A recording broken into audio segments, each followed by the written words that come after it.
Assalamualaikum warahmatullahi wabarakatuh.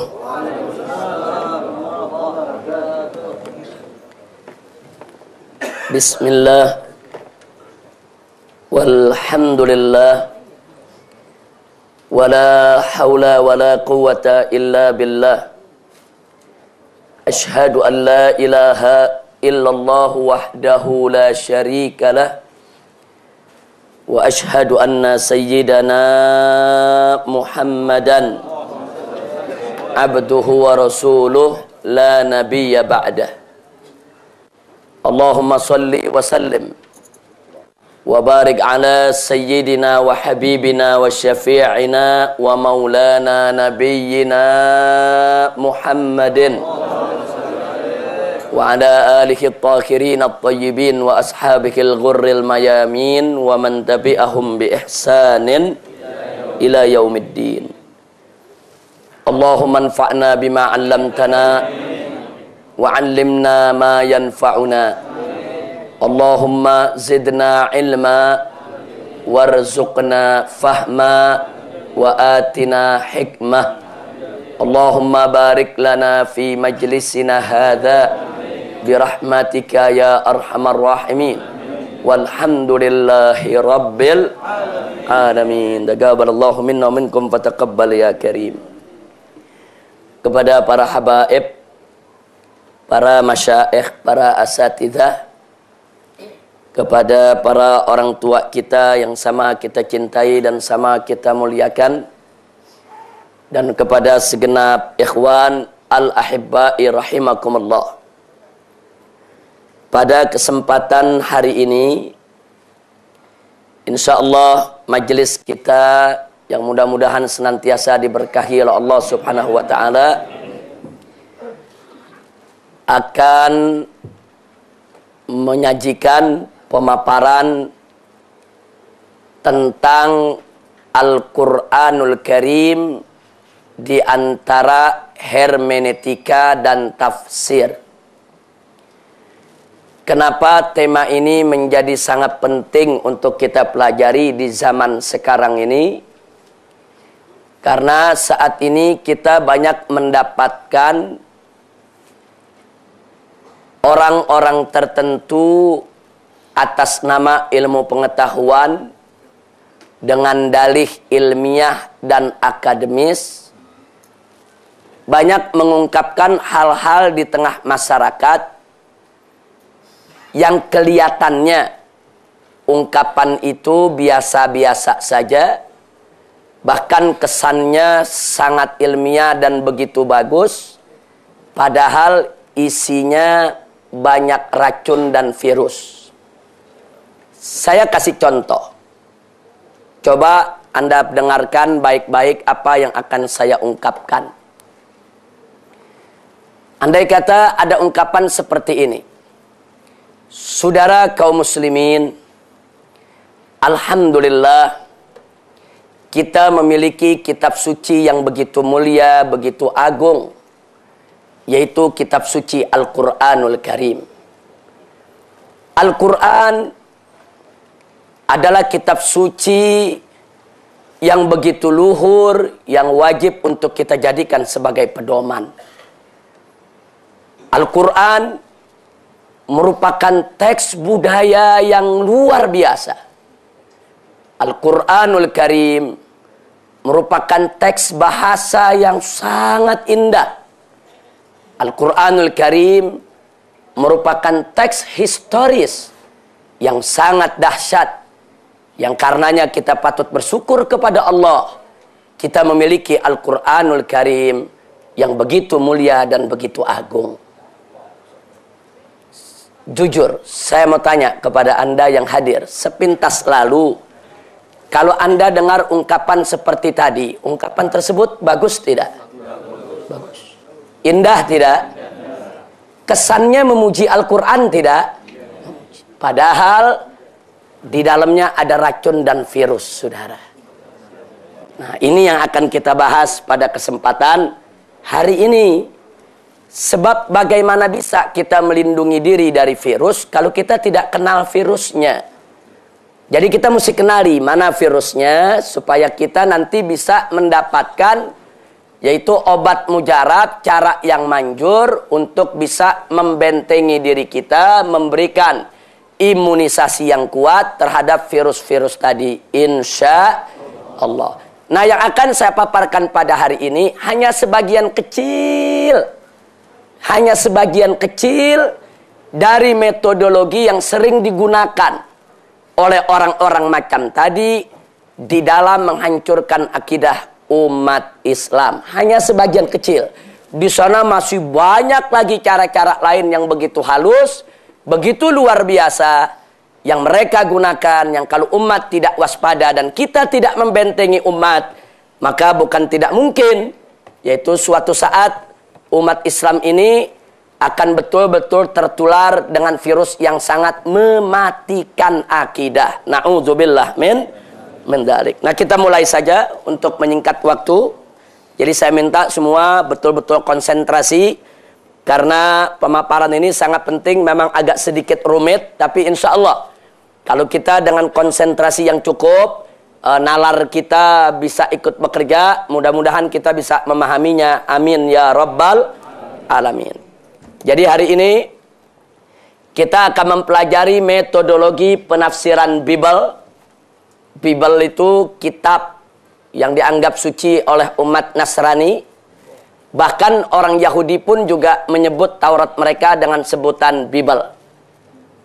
Yang jelas ini bukan Al-Quran. Metodologi penafsiran Bible yang namanya hermeneutika. Dalam studi Al-Quran.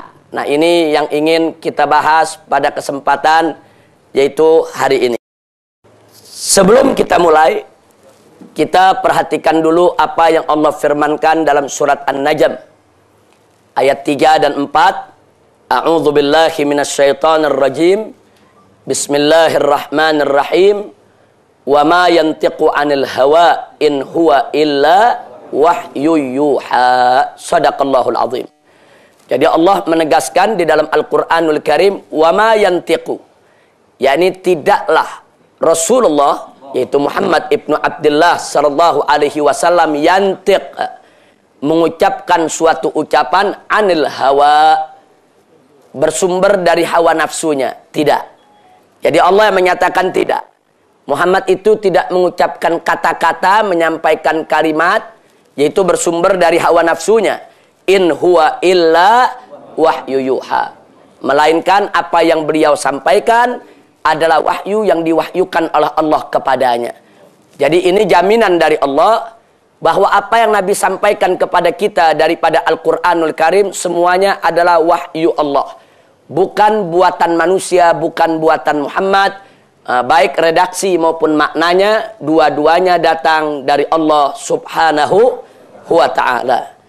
Nah, kemudian masih dalam Al-Quran surat Al-Haqqah ayat 44 sampai 46. Allah menyampaikan kepada kita, a'udzu billahi minasyaitonir rajim. Walau taqawwala 'alaina ba'dal aqawil la akhadna minhu bil yamin thumma laqata'na minhul watin. Sadaqallahul azim. Luar biasa ayat ini, saudara. Allah menyatakan walau taqawwala 'alaina, andai kata Muhammad putra Abdullah itu mencoba mengada-ada ucapan-ucapan ba'dal aqawil, kata-kata yang bukan dari kami dinisbahkan kepada kami, la akhadna minhu bil yamin, niscaya akan kami tarik dia dengan tangan kanannya, akan kami hukum dia, thumma laqata'na minhul watin, kemudian akan kami putuskan urat tali jantungnya. Masya Allah. Jadi Allah yang kasih jaminan bahwa Nabi kita nggak dusta. Itu betul-betul wahyu dari Allah. Coba-coba wahyu itu dirobah-robah oleh Rasulullah. Coba-coba wahyu itu tidak disampaikan. Coba-coba wahyu itu ditambah-tambah atau dikurangi. Allah memberikan ancaman kepada nabinya. Jangan coba-coba. Allah akan putuskan urat tali jantungnya. Nah, jadi kita bisa lihat ini jaminan. Allah memberikan jaminan kepada kita bahwa Nabi kita Sayyiduna Muhammad sallallahu alaihi wasallam menyampaikan kepada kita dari ayat-ayat Al-Quran semuanya tanpa dikurangi, tanpa dilebihkan. Semuanya yang Nabi sampaikan betul-betul murni dari Allah dan tidak boleh sedikit pun kita ragukan. Apalagi Allah nyatakan dalam awal surat Al-Baqarah, faqala ta'ala, dzalikal kitabu la raiba fihi hudal lil muttaqin. Dzalikal kitab. Yang dimaksud Alkitab di sini adalah Al-Qur'an. Itulah Al-Qur'an yang bagaimana? La raiba fihi, yang tidak ada sedikit pun keraguan di dalamnya. Hudal lil muttaqin, menjadi petunjuk bagi orang-orang yang bertakwa. Nah, mudah-mudahan kita semua senantiasa diberikan oleh Allah Subhanahu wa taala keimanan dan keyakinan tanpa sedikit pun keraguan akan tentang kebenaran Al-Qur'anul Karim. Amin ya rabbal alamin. Nah, jadi dengan dua ayat yang kita sudah sampaikan tadi jelas ada jaminan dari Allah bahwa Al-Quran datang dari Allah, merupakan wahyu Allah, sedikit pun tidak ditambah, tidak dikurang oleh Nabi kita Muhammad sallallahu alaihi wasallam. Dan dalam surat Al-Hijr ayat 9, dengan tegas Allah menyatakan, Allah menjamin, di mana Allah menyatakan, faqala ta'ala, inna nahnu nazzalna dzikra wa inna lahu lahafizun. Shadaqallahul azim. Kata Allah dalam ayat ini, inna nahnu nazzalna dzikra, sesungguhnya kami yang telah menurunkan az-dzikra, yaitu Al-Quran. Dan Allah berjanji, wa inna lahu lahafizun, dan niscaya kami yang akan menjadi penjaganya. Nah, jadi Allah berikan jaminan ini sejak Al-Quran itu diturunkan sampai masuk dalam proses periwayatan, proses penulisan sampai hari ini, bahkan sampai hari kiamat, Allah tetap akan menjaga Al-Quranul Karim dengan cara-cara yang dikehendakinya. Alhamdulillahi rabbil alamin. Nah, sengaja di pembuka pengajian ini kita bawakan 3 ayat ini dulu. Nah, sebelum kita masuk ke dalam, karena pelajaran ini di dalamnya nanti kita akan dapatkan hal-hal yang betul-betul sangat melecehkan Al-Quran. Dan bagaimana nanti cara kita untuk menjawab itu semua. Nah, karenanya sebelum kita masuk, kita perlu tathbitul fuad dulu. Kita perlu memantapkan jiwa dulu. Nah, makanya kita bawakan ayat-ayat ini. Jadi sekali lagi yakinilah, Al-Quranul Karim adalah wahyu Allah yang diturunkan kepada Nabi Muhammad SAW. Yang mana wahyu itu penuh dengan mukjizat, wahyu itu disampaikan kepada kita mutawatir, dan tidak sedikit pun dikurangi atau ditambahkan oleh Nabi kita Muhammad SAW. Bahkan Allah menjamin Al-Quranul Karim sejak diturunkan sampai hari kiamat akan tetap terjaga dari segala bentuk tahrif, dari segala bentuk pemalsuan, bentuk penyimpangan, dan bentuk penyelewengan. Sekali lagi kita bersyukur, alhamdulillahi rabbil alamin. Nah, sekarang mari kita masuk terlebih dahulu kepada pendahuluan. Nah, kita lihat dulu dalam pendahuluan ini, yaitu supaya kita tahu latar belakang dari hermeneutika. Para teolog Protestan menolak klaim otoritas gereja dalam penafsiran kitab suci. Sebelum aliran Protestan lahir, dulu penafsiran kitab suci Bible hanya boleh dilakukan oleh agamawan yang memang sudah ditetapkan oleh gereja. Jadi dengan kata lain, hanya pendeta-pendeta yang sangat khusus yang boleh menafsirkan Bible. Sehingga terjadi kontradiksi antara agamawan dengan ilmuwan. Sampai-sampai ilmuwan seperti Galileo itu diseret ke pengadilan gereja, diancam untuk dihukum mati.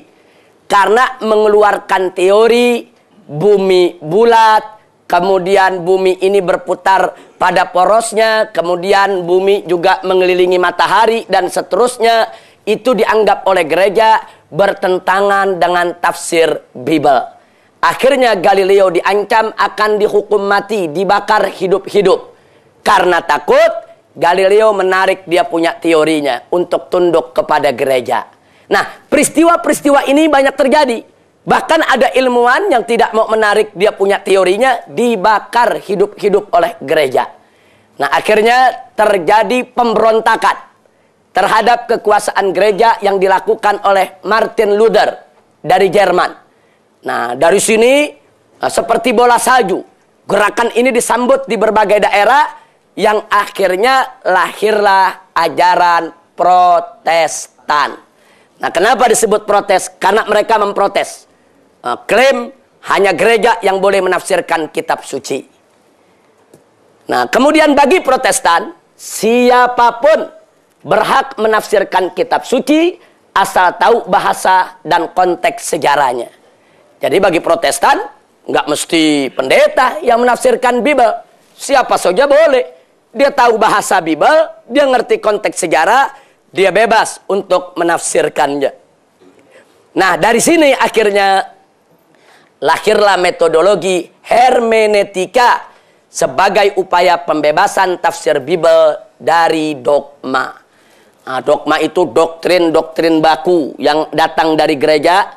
Ini mereka semuanya ditolak oleh kelompok ini, yang akhirnya mereka menggunakan metodologi hermeneutika untuk menafsirkan Bible, yaitu sesuai dengan yang mereka harapkan, membebaskan tafsir Bible dari dogma gereja. Ini sebagai latar belakang bagaimana hermeneutika itu lahir. Jadi lahirnya hermeneutika tidak ada sangkut paut dengan Islam. Lahirnya hermeneutika tidak ada sangkut paut dengan Al-Quran. Lalu apa yang mereka lakukan dengan hermeneutika? Injil pun, Bible pun mereka korek-korek. Nah, Bible mereka kritik, mereka protes. Jadi kalau ada ayat-ayat Bible yang tidak sesuai dengan akal, mereka katakan ini palsu. Nah, jadi Bible harus tunduk kepada pemahaman akal mereka. Nah, ini yang terjadi. Nah, kemudian mereka lakukan yaitu upaya untuk mengkritisi Bible dengan metodologi yang mereka tetapkan. Nah, akhirnya mereka bangga kalau mereka sudah mampu mengkritik kitab suci mereka. Nah, ini mereka ingin mentransfer ke umat Islam. Nah, jadi mereka katakan kepada umat Islam, coba lihat dong kami umat Kristen. Kami tidak pernah takut untuk mengkritik nabi kami sendiri, untuk mengkritik kitab suci kami sendiri. Kenapa kalian umat Islam terlalu terpaku dengan dogma? Kenapa kalian umat Islam terlalu bertaklid? Kenapa kalian umat Islam tidak ingin menggunakan akal kalian? Kenapa harus tunduk buta kepada manusia yang bernama Muhammad? Mestinya kalian juga terbuka, periksa Muhammad itu bohong atau tidak. Nah, kalau nanti begitu kalian periksa Muhammad ternyata tidak bohong, itu keuntungan buat kalian.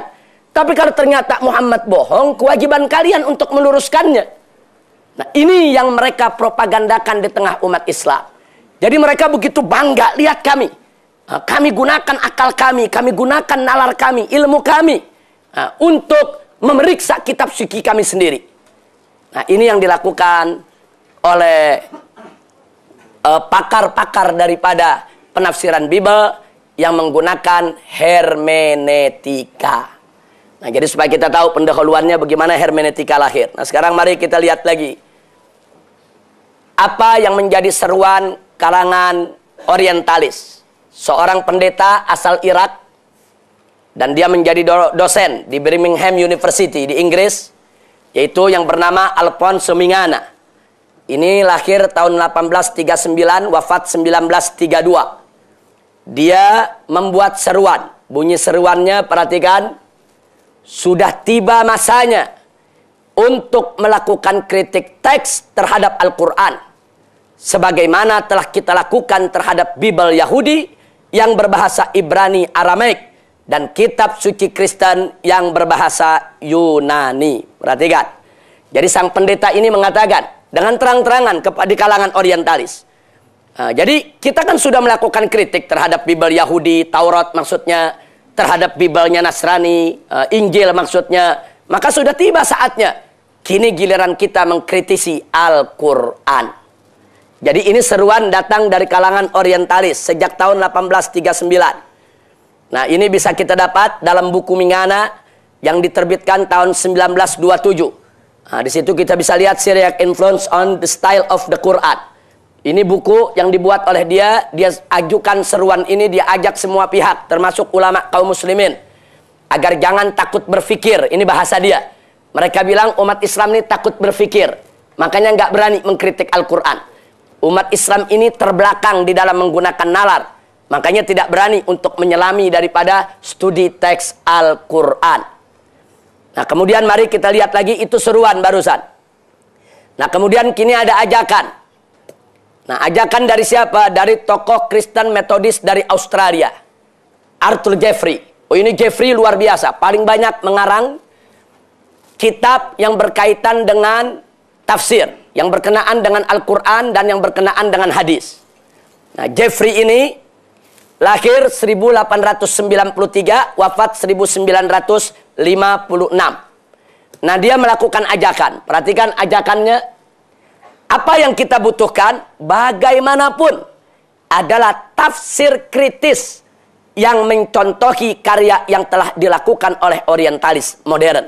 Sekaligus menggunakan metode-metode penelitian kritis modern untuk tafsir Al-Quran. Nah, jadi Arthur Jeffrey ini melakukan kampanye di mana-mana.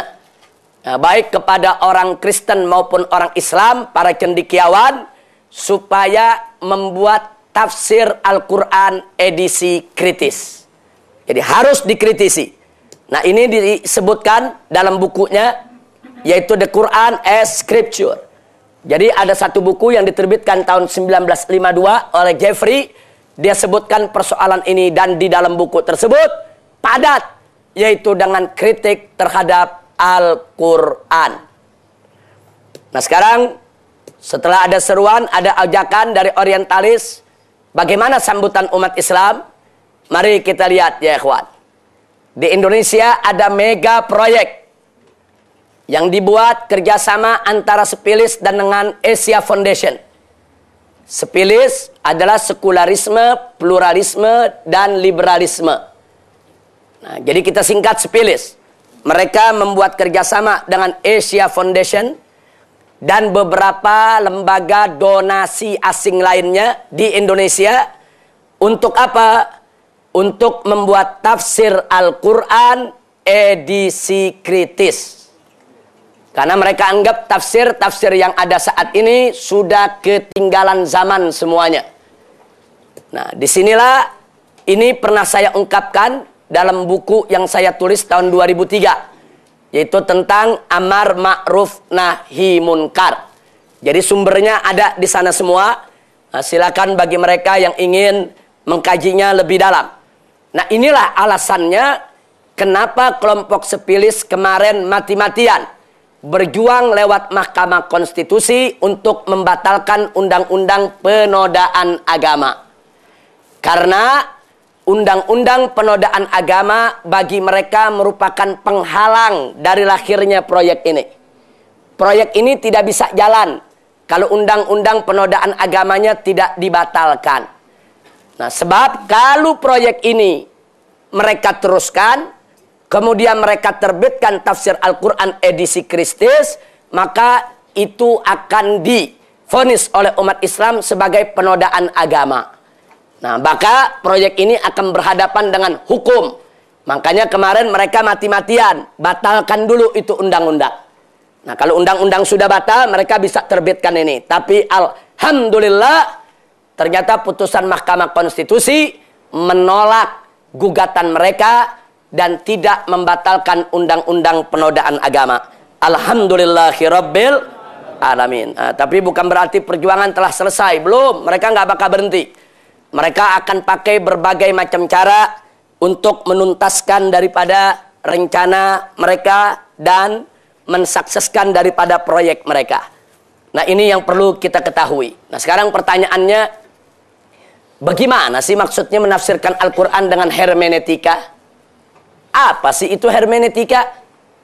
Apa betul hermeneutika itu berbahaya buat Al-Quranul Karim? Nah, ini yang memancing kita semua ingin tahu sebetulnya apa sih itu hermeneutika. Nah, sebentar lagi kita akan berkenalan dengan itu semua ya ikhwan. Nah, jadi di sini sebelum kita masuk ke sana, tolong diingat dulu pernyataan berikut. Ini pernyataan dari seorang orientalis yang cukup jujur. Jadi sekali lagi, tidak semua orientalis mempelajari Islam untuk menyerang Islam. Tidak. Ada orientalis mempelajari Islam untuk mencari kebenaran. Nah, jadi nggak ada tuh niat-niat ingin menyerang. Nah, walaupun prosentasenya tidak banyak, sedikit. Dan kebanyakan orientalis jenis ini masuk Islam. Seperti Profesor Dr. Maurice Bucaille dari Prancis. Nah, dia dulunya orientalis, dia kritik Islam. Tapi belakangan dia masuk ke dalam ajaran Islam. Nah, sekarang seorang profesor bidang teolog di salah satu universitas di Jerman, yaitu Joseph van Es. Apa dia katakan tentang hermeneutika? Perhatikan. Beliau mengatakan bahwa hermeneutika yang berasal dari Jerman tidak ditujukan untuk kajian keislaman. Nah, jadi ini pendeta jujur dia bicara. Ini bukan untuk studi Islam. Bukan. Pada mulanya, ia merupakan produk teologi Protestan yang dipakai untuk kajian Bible oleh Friedrich Schleiermacher dan belakangan oleh Martin Heidegger dan Hans Jost Gadamer dalam kajian kesusastraan Jerman maupun klasik. Jadi pendeta ini mengatakan hermeneutika bukan buat studi Islam. Hermeneutika itu bukan buat kajian keislaman. Hermeneutika itu untuk kajian Bible. Nah, jadi di sini saya ingin sampaikan, jangankan kita umat Islam, orang Kristen pun sendiri ada yang menolak kalau hermeneutika itu dibuat kajian Al-Quran. Nah, ini supaya kita tahu. Jadi bukan hanya kita. Nah, kita punya pegangan, lihat. Hatta pendeta pun ada yang tidak setuju dengan itu. Karena dia bilang berbeda antara Bible konteksnya dengan Al-Quran. Nanti kita akan lihat bedanya. Nah, ini disebutkan dalam buku Text and Context in Islamic Studies yang diterbitkan tahun 2004. Nah, baiklah. Setelah itu kita masuk ke hermeneutika dalam studi Bible. Sebelum kita masuk hermeneutika dalam studi Quran, kita lihat dulu bagaimana hermeneutika dalam studi Bible. Mari kita lihat dasar-dasar hermeneutika. Hermeneutika itu kalau secara bahasa artinya tafsir, penafsiran, pemahaman. Tapi dia tidak punya arti tafsir sebagaimana tafsirnya umat Islam. Karena metodologinya berbeda. Dasar-dasar hermeneutika yang pertama, mereka menetapkan kitab suci adalah teks. Itu dulu yang mereka tetapkan. Kitab suci adalah teks. Tidak peduli kitab suci agama apapun. Mau Yahudi, mau Nasrani, mau Islam, apa saja. Dasar hermeneutika, siapapun yang ingin menafsirkan Al-Quran atau Bible atau apa saja, dia harus meyakini dulu kitab suci adalah teks. Itu dulu yang dia mesti yakini. Maksudnya kitab suci adalah teks, maksudnya kitab suci itu bersumber dari naskah klasik yang disebut manuskrip. Jadi kitab suci itu mereka bilang apapun agamanya termasuk Bible, itu sumbernya adalah teks. Sumbernya adalah manuskrip yang diwariskan para nabi kepada umatnya. Jadi ada tulisan-tulisan wahyu yang para nabi mewariskan kepada umatnya. Nah, tulisan-tulisan ini disebut manuskrip. Naskah-naskah klasik. Nah, ini dasar hermeneutika. Jadi nggak ada itu hermeneutika mengatakan kitab suci bukan teks. Enggak, mereka harus yakin dulu. Kitab suci adalah teks. Supaya mereka berani untuk menelusuri dari mana teks itu datang. Dan bagaimana teks itu terbentuk. Dan apa yang mempengaruhi teks itu lahir. Nah, kalau mereka tidak punya keyakinan kitab suci adalah teks, mereka nggak bakal berani menelusuri dari mana teks itu datang. Dan bagaimana teks itu terbentuk. Nah, ini dasar hermeneutika. Ini dalam ilmu tafsir tidak ada. Yang kedua, teks kitab suci adalah teks budaya. Jadi Bible mereka bilang, dan seluruh kitab suci di dunia itu adalah teks budaya. Maksud teks budaya, kitab suci itu di dalam pembentukannya terpengaruh dengan budaya yang ada di sekitarnya. Jadi yata'atsaru bil bi'ah. Terpengaruh dengan budaya. Kenapa? Karena tidak ada kitab suci yang bisa melepaskan diri dari kungkungan realitas dan budaya. Realitas maksudnya sikon, situasi dan kondisi yang ada. Kenyataan yang ada saat itu. Bagaimana situasi yang ada, bagaimana budaya yang ada, itulah yang membentuk teks kitab suci. Nah, ini juga merupakan dasar kedua hermeneutika. Jadi dalam ilmu hermeneutika, si cendekiawan harus yakin dulu kitab suci adalah teks budaya. Titik. Nah, sehingga si cendekiawan nanti berani menelusuri budaya apa saja yang mempengaruhi kitab suci. Sehingga si cendekiawan berani mengkritisi Al-Quran atau kitab suci yang manapun, bahwa itu semua adalah produk budaya karena pembentukannya dipengaruhi oleh budaya. Nah, makanya tadi saya katakan, ungkapan yang pertama di pembukaan kita punya pengajian itu berbahaya. Mereka bilang teks budaya. Hati-hati saudara. Nah, ini teks budaya, ini dasar ilmu hermeneutika. Yang ketiga, siapapun yang ingin menggunakan hermeneutika, mereka punya prinsip pedoman. Teks kitab suci adalah teks bahasa. Ini cendekiawan yang ingin pakai hermeneutika mesti yakin dulu itu. Sehingga dia akan berani mengkritik kitab suci kalau bertentangan dengan kaidah bahasa. Jadi bagi mereka, kitab suci harus tunduk kepada teks bahasa. Kalau ada, katakan ayat dalam kitab suci bertentangan dengan kaidah bahasa, maka si cendekiawan boleh tolak, boleh mengatakan ini teks palsu. Karena tidak sesuai dengan kaidah bahasa. Nah, itu yang dimaksud teks bahasa. Jadi kitab suci harus tunduk kepada teks bahasa. Nah, kenapa harus tunduk kepada teks bahasa? Karena realitas dan budaya tidak terpisah dari bahasa manusia. Nah, jadi yang namanya realitas, budaya dalam kehidupan manusia, di sana ada bahasa yang membuat mereka bisa berkomunikasi satu dengan yang lainnya. Yang dengan bahasa tersebut mereka bisa mentransformasi budaya-budaya yang ada di tengah masyarakatnya. Makanya menurut mereka, karena kitab suci adalah teks budaya, maka kitab suci tidak terlepas juga sebagai teks bahasa. Yang keempat, teks kitab suci adalah teks historis. Maksudnya kitab suci itu hanya rekaman sejarah yang dialami oleh seorang nabi saat kitab suci itu diturunkan. Sejarah apa yang terjadi di sekitarnya? Oh, ada kasus pencurian, turunlah ayat pencurian. Oh, ada kasus zina, turunlah ayat yaitu tentang kasus zina. Dia cuma merekam berbagai kejadian yang ada di sekitarnya. Makanya teks kitab suci adalah teks historis. Nah, ini makanya mereka katakan kitab suci itu hanya produk sejarah. Kenapa? Karena yang namanya budaya dan bahasa serta realitas yang terjadi dalam suatu masyarakat saat kitab suci diturunkan itu merupakan fenomena historis, fenomena sejarah.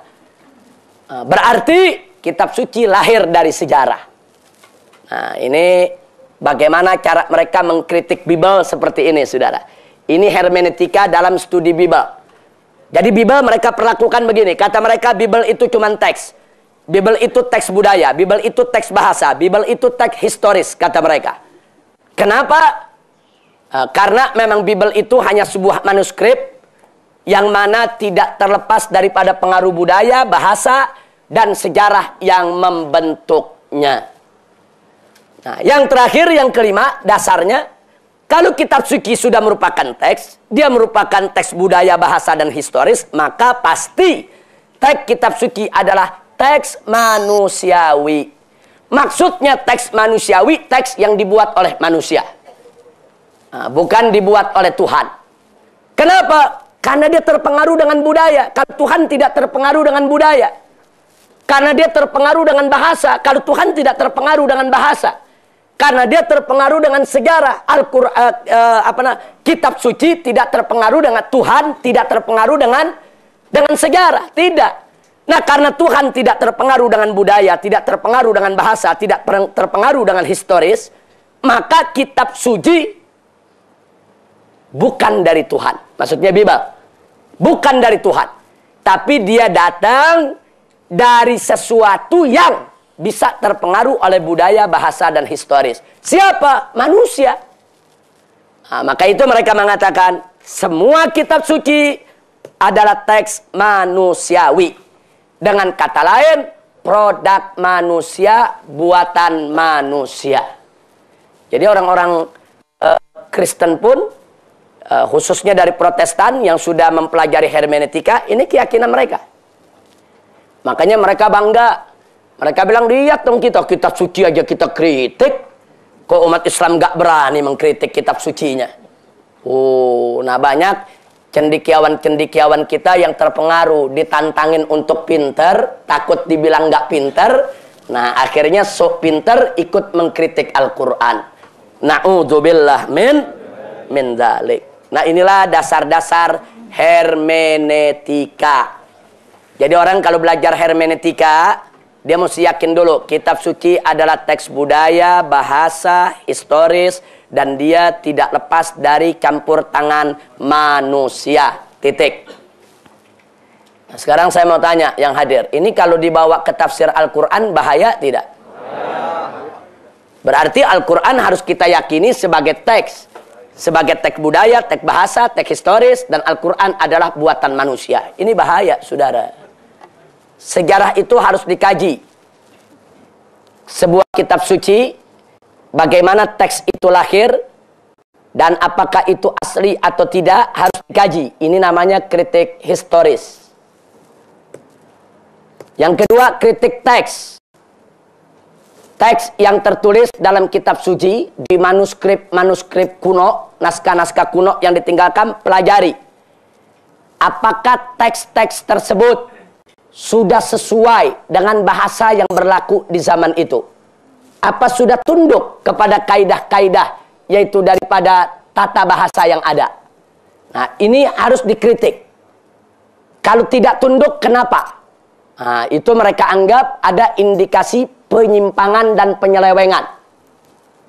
Nah, kemudian yang ketiga, kritik sastra. Nah, mereka juga harus berani melihat kitab suci tersebut bagaimana sastranya. Sudah benar belum menurut sastra masyarakat yang ada di zaman kitab suci tersebut diturunkan? Kalau tidak sesuai, kitab suci yang mesti disalahkan, bukan sastra yang berlaku. Ya, jadi kitab suci mesti diluruskan, harus mengikuti sastra yang berlaku ketika itu. Ini namanya kritik sastra. Yang keempat, kritik bentuk. Nah, bagaimana bentuk-bentuk daripada teks tersebut? Bentuk katanya, bentuk kalimatnya, ini semua harus dikritisi.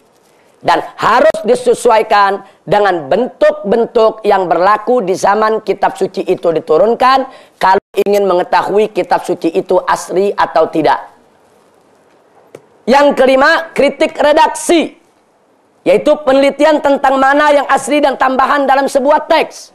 Jadi kadang-kadang dalam satu redaksi mungkin ada satu kata, dua kata yang ditambah. Nah, untuk mengetahuinya harus ada kritik redaksi. Mana yang masuk di akal, mana yang tidak masuk di akal, mana yang sesuai dengan realita kehidupan, mana yang tidak sesuai dengan realita. Nah, jadi seorang penafsir kitab suci harus berani melakukan kritik redaksi. Inilah teori-teori hermeneutika. Memang ini justru yang membuat banyak cendekiawan muslim terpengaruh. Karena kelihatan teorinya ini sangat ilmiah. Berani mengkritik. Ini betul-betul mengagungkan akal. Mengagungkan akal, nalar, logika, dan ilmu yang dimiliki oleh seorang cendekiawan. Nah, seorang cendekiawan sangat bangga kalau logika dan akalnya bisa dihargai. Maka itu mereka banyak terpengaruh dengan teori ini. Akhirnya mereka ikut ke dalam teori ini, dan mereka coba untuk ngorek-ngorek Al-Quranul Karim. Taib. Nah, sekarang kalau sudah tahu sedemikian rupa, maka yang berikutnya kita lihat sifat hermeneutika. Ini yang penting. Ini yang penting. Sifat hermeneutika. Sifat hermeneutika yang pertama, relativisme. Pokoknya siapa saja yang menggunakan hermeneutika dalam kajian kitab suci, pasti punya pendapat relativisme. Apa yang dimaksud dengan relativisme? Mereka akan berkeyakinan bahwasanya tidak ada tafsir yang mutlak benar. Semuanya relatif. Tidak ada yang mutlak benar. Nah, ini makanya orang-orang liberal kenapa mengatakan semua agama sama? Ini dia. Nah, karena mereka punya pemikiran relativisme. Nggak ada kebenaran mutlak, dia bilang. Nggak bisa satu agama mengklaim kalau dirinya yang paling benar agamanya. Sementara yang lain salah. Nggak bisa. Bisa jadi Islam yang benar, Kristen yang salah, atau sebaliknya. Kristen yang benar, Islam yang salah. Nah, jadi ini namanya relatif. Bahkan dia katakan, kalau begitu ini relatif. Tidak ada tafsir yang mutlak benar. Yang akibatnya akan mengantarkan tidak ada agama yang mutlak benar, dan seterusnya. Nah, ini hati-hati. Ini namanya relativisme. Di universitas-universitas negeri di Indonesia, ini banyak sekali dosen yang mengajarkan relativisme. Dan banyak mahasiswanya yang ikut mengiyakan, mengaminkan, membenarkan, yaitu pemikiran macam ini. Nah, kalau orang sudah relativisme, dia mengatakan tidak ada kebenaran yang mutlak, semua kebenaran relatif, maka dia akan menjadi skeptis. Nah, ini disebut skeptisisme. Apa itu skeptisisme? Yaitu suatu paham, keyakinan yang meragukan kebenaran dari manapun datangnya. Nah, kalau pertama dia katakan, nggak ada tuh mutlak benar, nggak ada. Nah, lama-lama dia akan skeptis. Dia akan ragu dengan semua kebenaran. Nah, kalau sudah ragu dengan semua kebenaran, maka dia akan terpengaruh dengan antagonisme. Antagonisme itu maksudnya ala adria. Dia mengatakan, saya tidak tahu mana yang benar. Nah, itu kalau udah begitu, ujung-ujungnya ateis. Nggak percaya kepada kebenaran. Nah, ujung-ujungnya ateis. Nggak percaya kepada Tuhan, nggak percaya kepada agama. Awalnya memang bukan ateis, bukan. Awalnya tidak ada kebenaran yang mutlak. Nah, dari situ semua kebenaran diragukan. Nah, kalau kebenaran semua diragukan, nanti lama-lama saya tidak tahu mana yang benar. Nah, nanti ujung-ujungnya saya udah nggak percaya dengan kebenaran. Nah, itulah yang kita sebut di sini desakralisasi teks.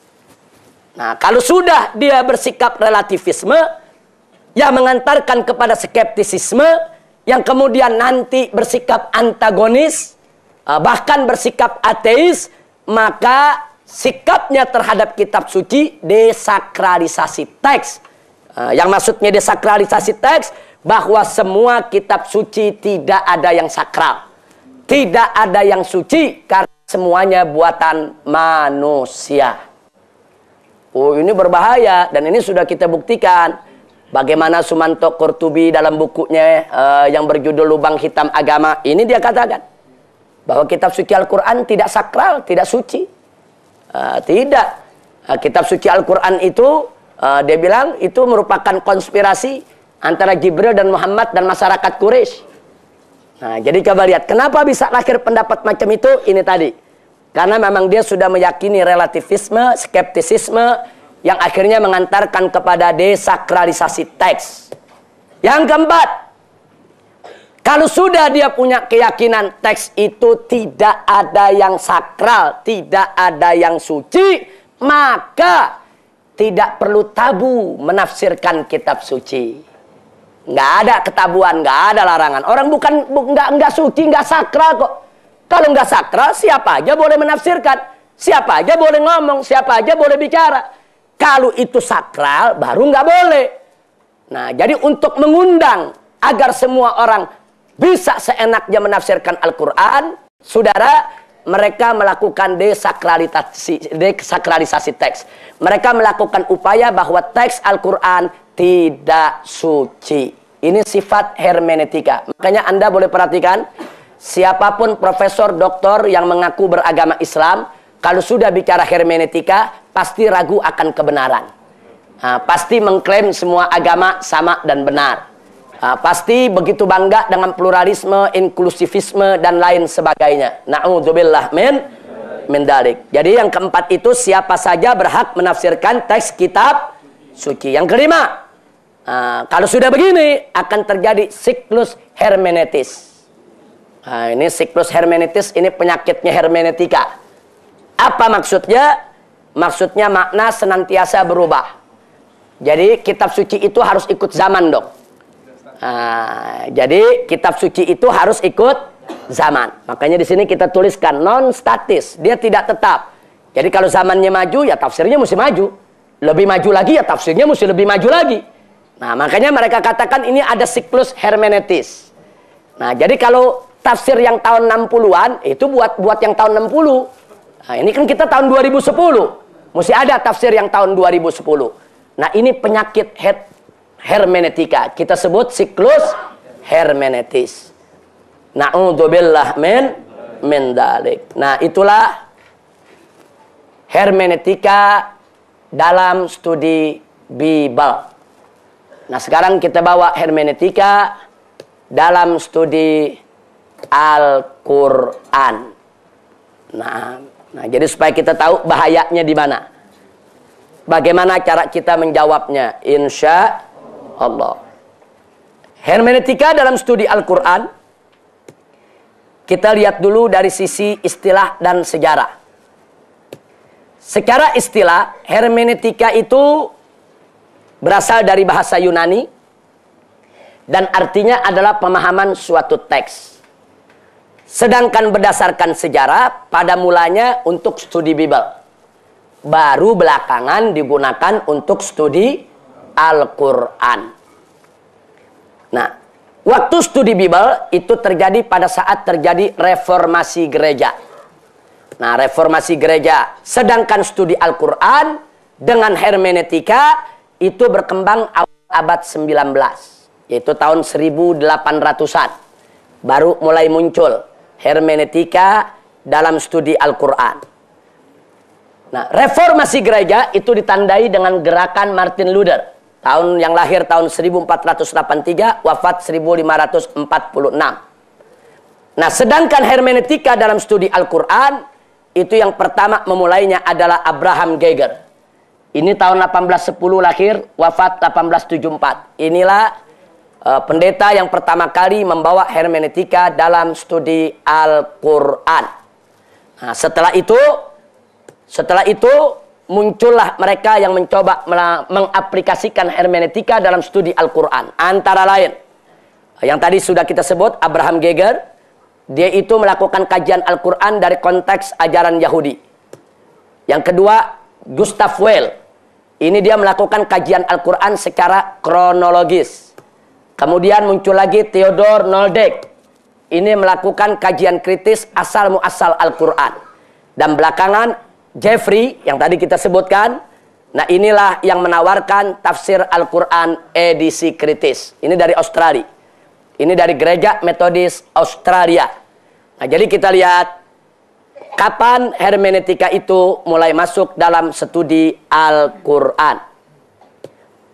Nah, sekarang kita lihat hermeneutika Al-Quran. Nah, tadi Bible yang kita bicarakan, sekarang Al-Quran. Satu, kalau kita pakai hermeneutika dalam Al-Quran, berarti kita harus meyakini Al-Quran adalah teks. Kan tadi mereka bilang kitab suci adalah teks. Berarti siapapun yang membawa hermeneutika ke dalam Al-Quran, dia harus meyakini kalau Al-Quran adalah teks.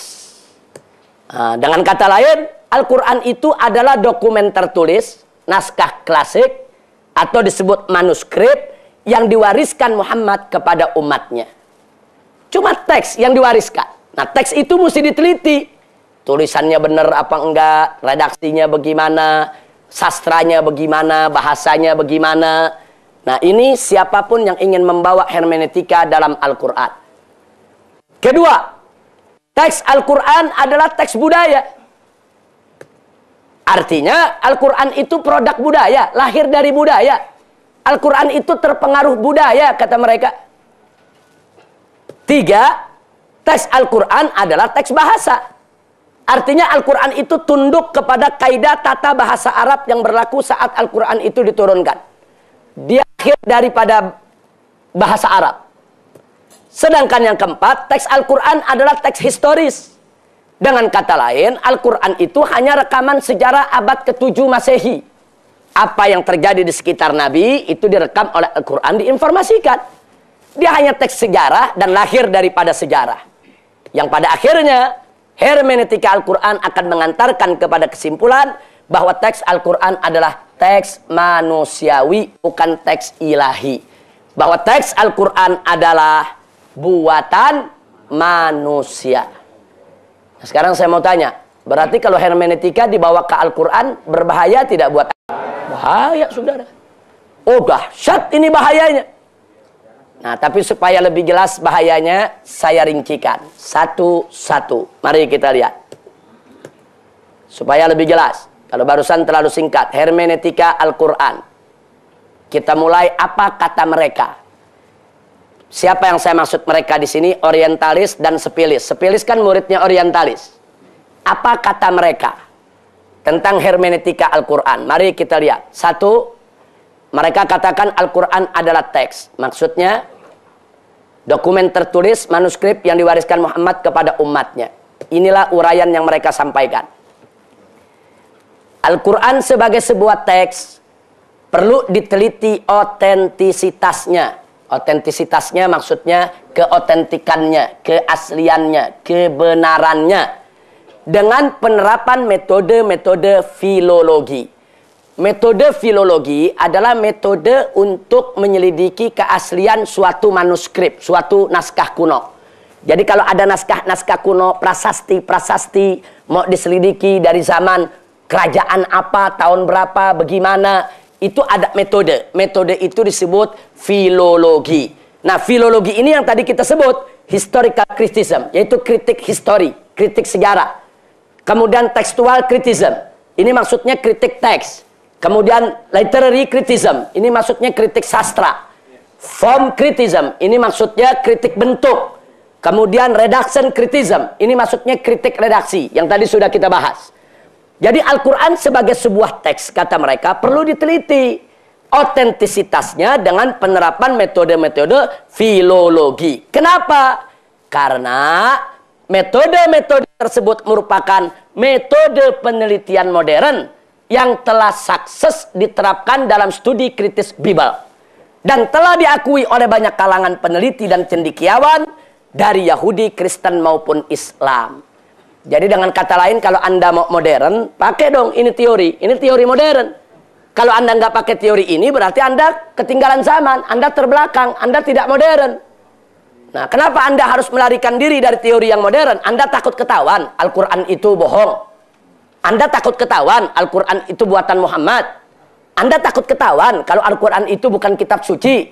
Nah, kalau Anda menggunakan ini, berarti Anda ketakutan sendiri. Kalau betul Anda yakin Al-Quran itu asli, datang dari Allah, ayo dong kita pakai kritik ini. Nah, makanya banyak cendekiawan kita yang pada awalnya tertantang, saudara. Nah, masuk pakai hermeneutika, tapi dia lupa kalau dasar-dasar hermeneutika itu akan membawa Al-Quran dilecehkan. Dia lupa, atau mungkin memang dia pura-pura lupa kalau sifat-sifat hermeneutika itu relativisme, memang sudah penuh dengan keraguan-raguan, tidak percaya ada kebenaran. Nah, ini yang jadi persoalan. Nah, sekarang bagaimana cara menjawab ini ya ikhwan? Ini bagian pertama. Hermeneutika Al-Quran ini yang mereka katakan. Cara menjawabnya, mari kita lihat. Nah, kita menjawab bukan dengan hermeneutika, tapi kita menjawab dengan tafsir. Nah, kalau kita pakai tafsir, Al-Quran bukan teks. Al-Quran bukan teks. Loh, kenapa? Mari kita lihat. Al-Quran adalah bacaan yang dihafal dan diwariskan dari generasi ke generasi secara mutawatir. Al-Quran bukan manuskrip, bukan. Al-Quran hafalan. Waktu Allah turunkan kepada Nabi lewat malaikat Jibril, bukan dalam bentuk manuskrip, bukan. Tidak ada naskah tulisan. Nah, diwahyukan kepada Nabi sehingga Nabi hafal. Dan Nabi menyampaikan kepada para sahabat sehingga juga para sahabat hafal. Nah, hafalan itu bukan teks. Tolong diwaspadai. Hafalan bukan teks. Jadi, hafalan yang menjadi sumber pengetahuan kita tentang Al-Quran. Dari mana kita tahu Al-Fatihah itu bagian dari Al-Quran? Dari mana kita tahu Al-Baqarah itu bagian dari Al-Quran? Bukan dari teks, bukan. Tapi dari hafalan yang turun-temurun dari generasi ke generasi secara mutawatir. Nah, maka itu di sini kita tuliskan, perhatikan. Al-Quran pada dasarnya bukanlah tulisan, tetapi merupakan bacaan. Makanya namanya Al-Quran. Al-Quran itu artinya adalah bacaan. Nah, jadi luar biasa, pantas kitab suci kita Allah kasih nama Al-Quran. Kenapa? Allah tahu nanti di tahun 2010 ada liberal yang akan mengatakan Al-Quran itu teks. Allah maha tahu ya, Pak. Oh, nanti akan datang di zaman Al-Quran disebut teks. Jadi dari jauh-jauh hari Allah sudah sebut ini Al-Quran, bukan teks. Nah, makanya tolong dicamkan itu baik-baik ya, Pak. Nah, sekarang mari kita lihat proses pewahyuan. Yaitu dari Allah melalui Jibril kepada Nabi, itu namanya proses pewahyuan. Kemudian penyampaian Nabi kepada para sahabat. Begitu juga pengajaran dan periwayatannya pada mulanya melalui lisan dan hafalan.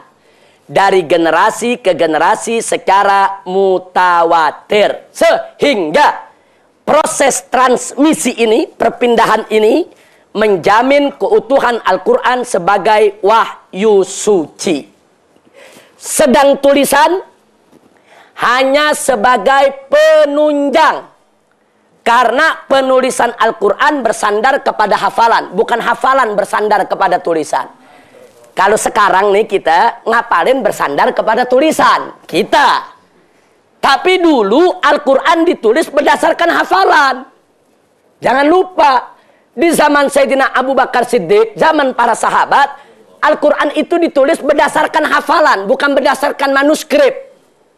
Nah, jadi jangan kita bolak-balik. Kalau zaman sekarang betul, kita menghafal lewat tulisan. Itu betul. Sekarang. Tapi pada awal turun, terbalik. Nulis dari hafalan. Nah, itu berarti teks itu bersumber kepada bacaan, bukan bacaan yang bersumber kepada teks. Sehingga karena Al-Quran tidak bersumber kepada teks, Al-Quran bukan teks. Nah, kira-kira jelas tidak? Nah, maka itu di sini kita tuliskan, saudara, karena penulisan Al-Quran bersandar kepada hafalan, bukan sebaliknya. Sehingga tulisan mesti tunduk kepada hafalan, tidak sebaliknya. Berbeda dengan Bible yang bersandar kepada manuskrip yang tertulis dalam bentuk papirus, scroll dan sebagainya. Nah, kalau Bible nggak ada yang hafal. Dari zaman Nabi Isa alaihissalam nggak ada murid-murid Nabi Isa disuruh ngapalin Bible, ngapalin Injil, nggak ada. Nah, sehingga 300 tahun kemudian, 300 setelah Nabi Isa diangkat oleh Allah, orang-orang Nasrani kebingungan. Injil itu yang mana? Nggak ada yang hafal. Nah, mereka kumpulkan dari manuskrip-manuskrip. Ada yang ditulis di papirus, ada yang di scroll. Itu mereka kumpulkan. Akhirnya lahirlah Injil Matius, Injil Markus, Injil Lukas, Injil Yohanes, Injil Barnabas, dan lain sebagainya. Jadi Bible sumbernya memang manuskrip. Beda dengan Al-Quran. Justru manuskrip itu bersumber dari bacaan. Karena dihafal. Inilah bukti dari janji Allah. Inna nahnu nazzalna dzikra wa inna lahu lahafizun. Subhanallah. Dan sebagai tambahan, Allah tidak mengatakan ini ana nazzaltu dzikra wa inni lahu lahafiz. Allah tidak katakan begitu. Allah tidak katakan aku yang turunkan Al-Quran dan aku yang akan menjaganya. Tidak. Allah mengatakan inna, kami. Nahnu nazzalna dzikra, yang telah menurunkan Al-Quran. Wa inna lahu lahafidun, dan kami yang akan menjaganya. Saudara, kalau Allah menggunakan kami dalam Al-Quran, itu ada dua hikmah besar. Dua rahasia. Pertama, li ta'zimi dzatillah. Untuk menunjukkan keagungan Allah. Bahwa Allah maha besar. Sehingga Allah patut dan layak menyebutnya kami. Tapi ada rahasia yang kedua. Kalau Allah menyebut kami, biasanya Allah menyertakan faktor lain untuk ikut menjaga. Contoh, Allah berfirman dalam Al-Quran, "Wa ma khalaqtul jinna wal insa." Jadi Allah menyatakan aku menciptakan jin dan manusia. Tapi dalam ayat lain Allah mengatakan khalaqnal ins, khalaqnal jin. Yang satu Allah mengatakan khalaqtu, yang ini Allah mengatakan khalaqna. Apa bedanya? Khalaqtu, aku ciptakan jin dan manusia. Nah, ini menyangkut manusia yang Allah ciptakan begitu saja, tanpa ada sabab musabab, seperti penciptaan Nabi Adam alaihissalam. Nah, kalau penciptaan Nabi Adam, Allah nyatakan khalaqtu Adam, aku ciptakan Adam, karena nggak ada ikut campur unsur lain.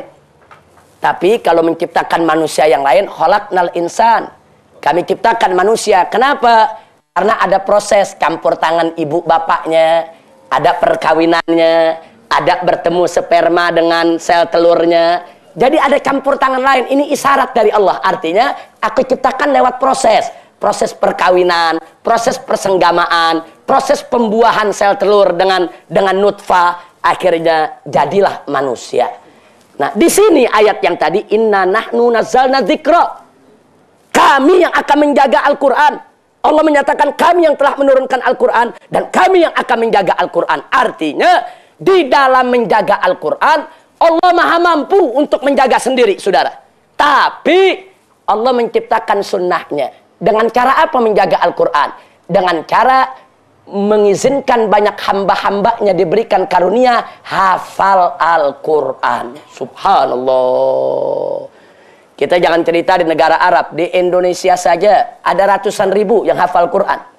Anda boleh datang ke pesantren-pesantren tahfidzul Quran ya ikhwan. 30 juz mereka hafal.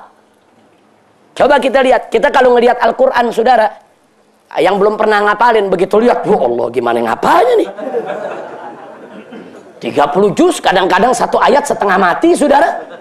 Tapi ini fakta, di Indonesia ratusan ribu orang hafal Al-Quran. Bahkan di Mesir itu di tingkat-tingkat TPA yang 8 tahun, 10 tahun ada yang udah hafal 30 juz Al-Quran.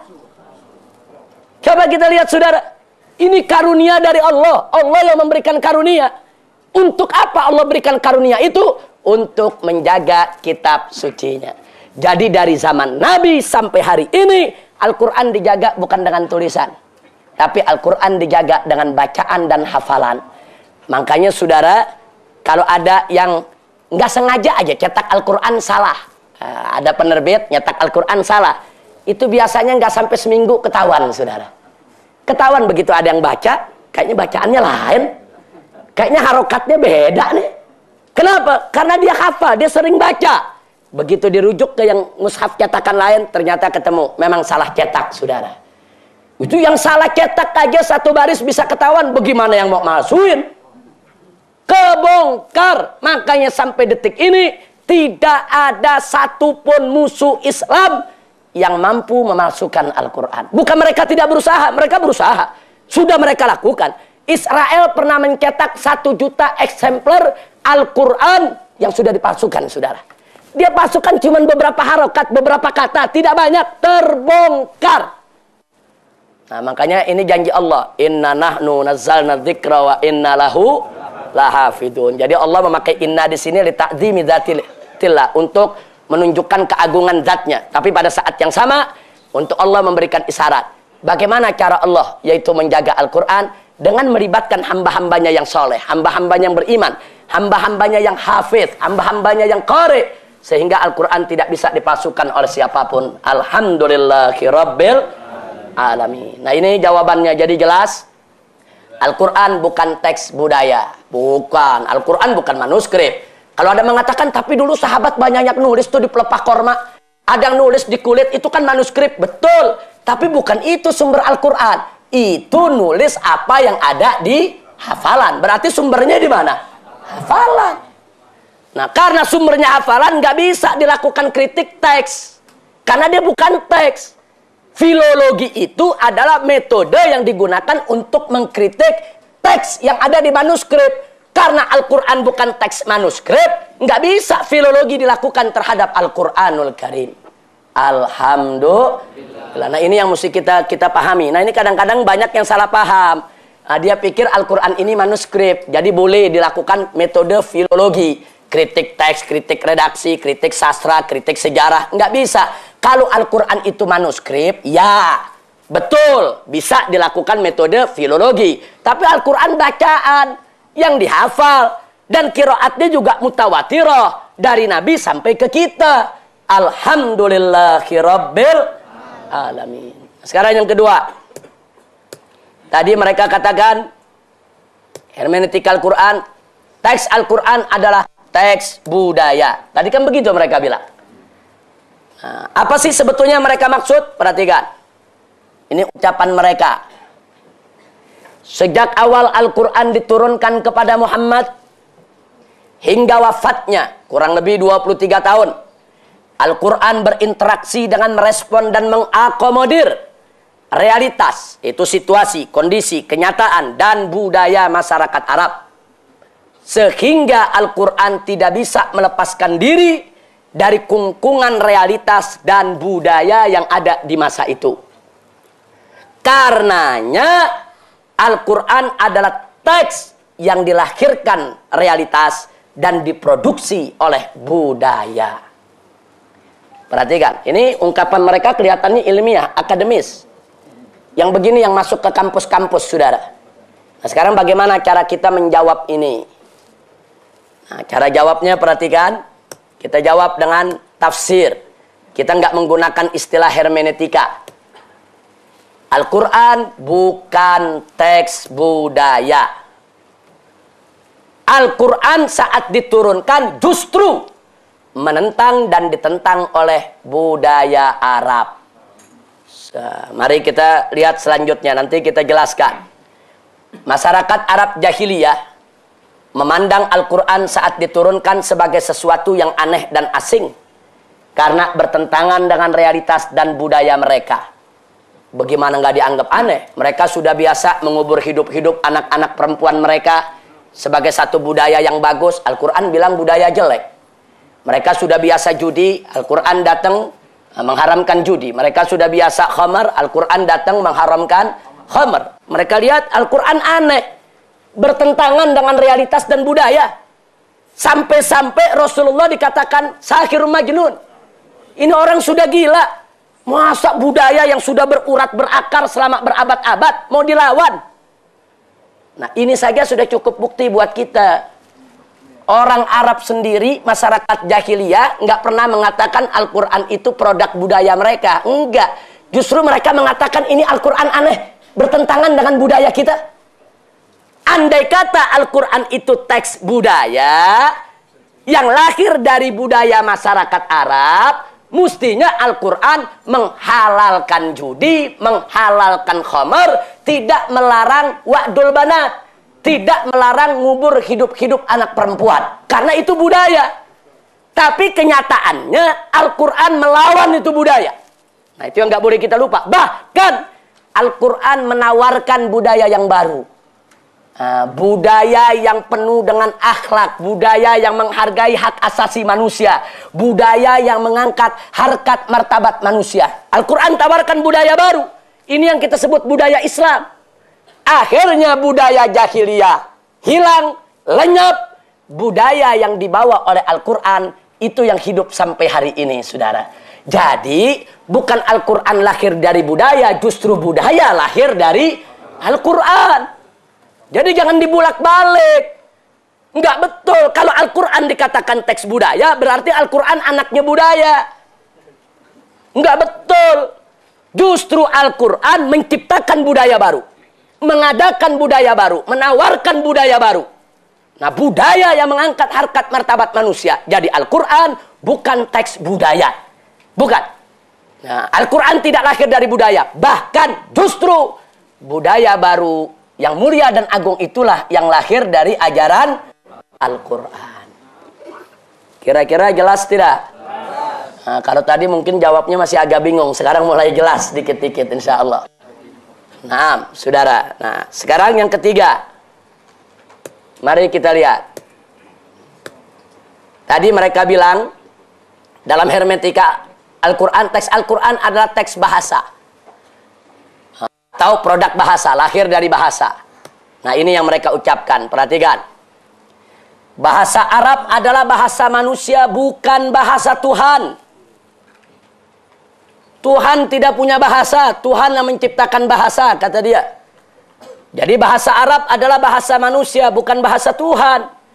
Artinya penggunaan bahasa Arab dan bahasa lainnya dalam Al-Quran termasuk teks Al-Quran dengan rasm Utsmani tanpa titik dan harokat. Dulu Al-Quran ditulis ada titik, tidak ada harokat. Fa dan qaf sama. Nah, tidak ada tuh fa titiknya 1 di atas, qaf titiknya 2, tidak ada. Ba dengan ya sama. Kalau ada di tengah ba, yu, ya, nun, ta, sa. Kalau ada di tengah tulisannya sama. Karena dulu bahasa Arab tidak ada titik, tidak ada harokat di zaman Nabi kita Muhammad Shallallahu Alaihi Wasallam. Nah, mereka katakan penggunaan bahasa Arab dan bahasa lainnya dalam Al-Quran. Begitu juga teks Al-Quran dengan rasm Utsmani tanpa titik dan harokat yang memungkinkan dibaca dengan beberapa bacaan. Semua itu menunjukkan adanya intervensi bahasa manusia dalam pembentukan Al-Quran. Sehingga Al-Quran menjadi teks bahasa yang tunduk kepada kaidah dan karakteristik bahasa tersebut, baik secara lisan maupun tulisan. Luar biasa ini, saudara. Ini ilmiah betul ini kelihatannya. Ini kalau kita kurang-kurang jeli, khawatir kita nggak bisa jawab. Coba lihat, dia bilang bahasa Arab bukan bahasa manusia, itu bahasa Tuhan.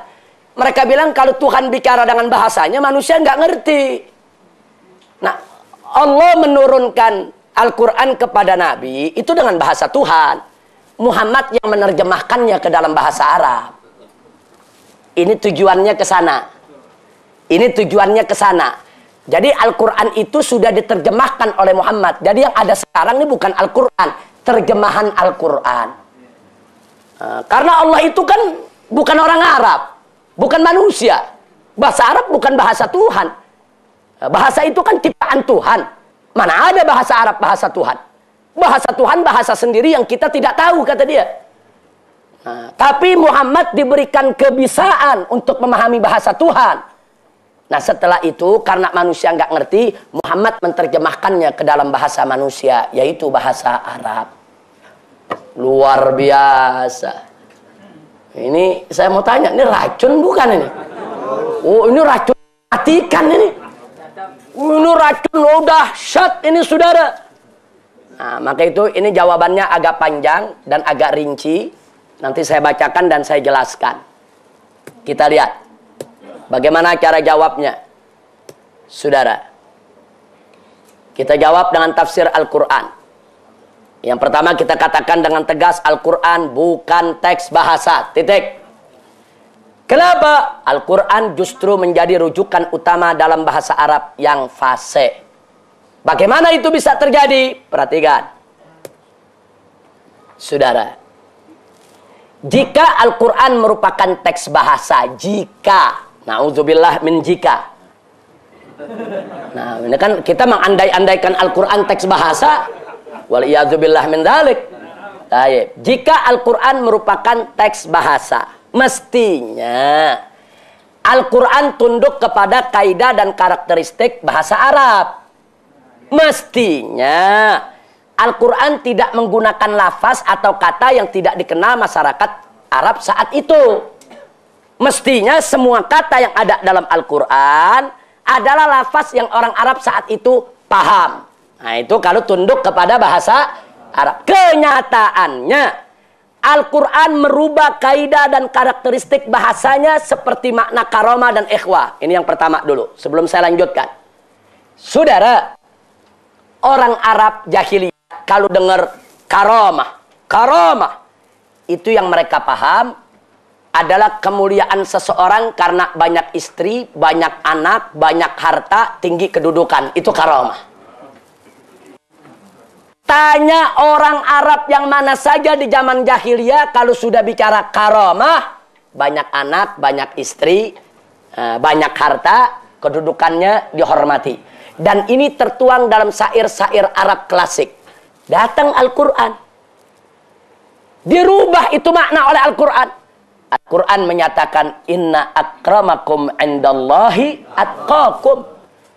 Kata Al-Quran, karamah itu, kemuliaan itu bukan karena banyak anak, bukan karena banyak istri, bukan karena banyak harta, bukan karena takwa. Berarti secara semantik Al-Quran sudah merubah makna bahasa.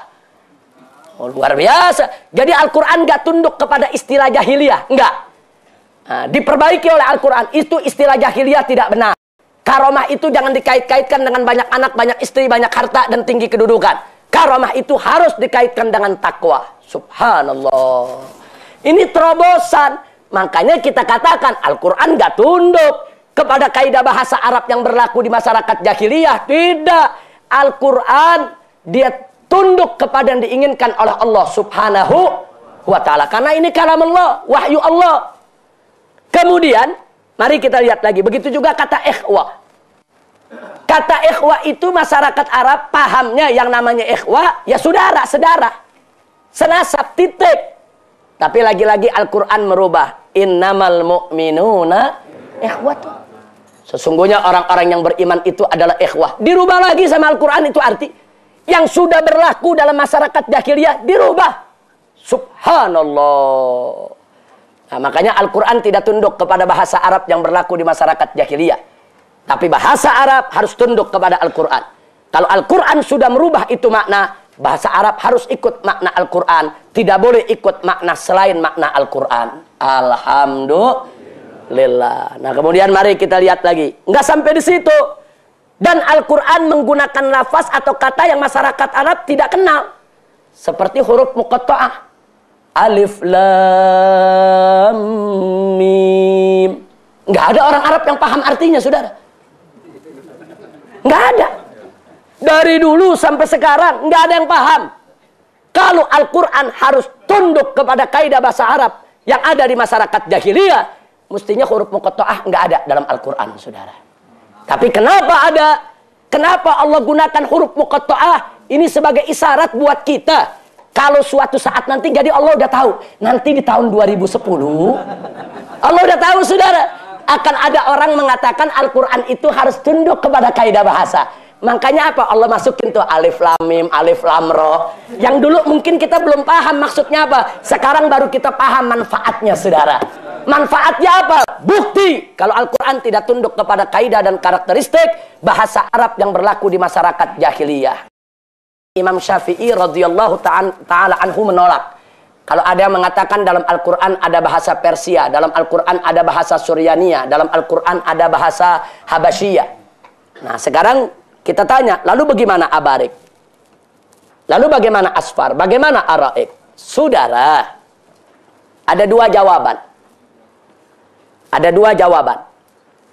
Kalau suatu kata dimasukkan oleh Allah dalam Al-Quran, yang ketika Al-Quran diturunkan, kata tersebut biasa dipakai oleh orang Persia atau biasa digunakan oleh orang Habasyiyah, itu bukan berarti itu bahasa mereka.